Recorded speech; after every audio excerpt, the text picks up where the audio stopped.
The Massacre at St. Andrew Hospital Part 6. He's not gone. The broadcast does not cut away, and for a moment, neither Diane nor Paul speaks, the silence stretching as his last words settle into the room. Diane studies him carefully, then leans forward slightly, her voice controlled but different now, more cautious than before. She asks him directly if he believes this man, this presence, is still alive. Paul doesn't answer right away, his eyes already drifting off camera again, slower this time, like he's trying not to look but can't help it.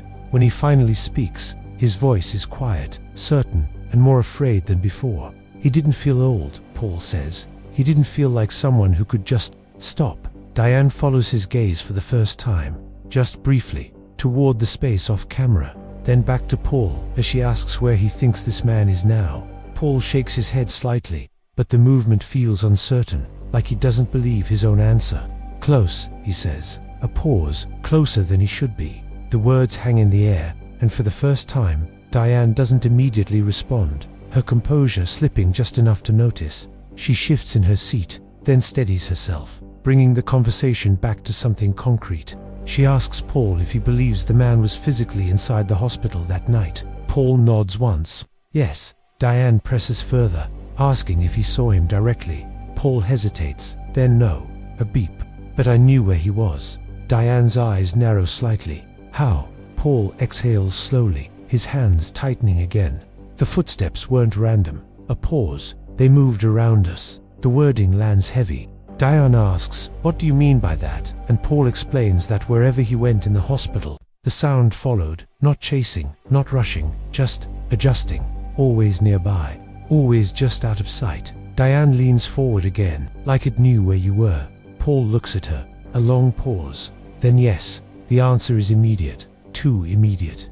Diane doesn't speak for a moment, then asks the question that shifts everything. "Paul, do you believe it knows where you are now?" Silence. Paul doesn't breathe, doesn't move. His eyes slowly drift off camera again, longer than before, locked. When he finally speaks, his voice is barely controlled. "I didn't, until tonight." Diane's posture tightens. "What changed?" Paul swallows. "Then you said the name."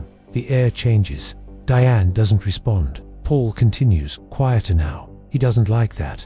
A pause. He doesn't like being remembered. Silence fills the studio again, heavier than before, pressing in from all sides. Diane finally speaks, but her voice has lost some of its certainty. "Paul, who is he?" Paul looks at her, then slowly shakes his head. "I don't think." A pause. "He was ever just a man." The words land hard.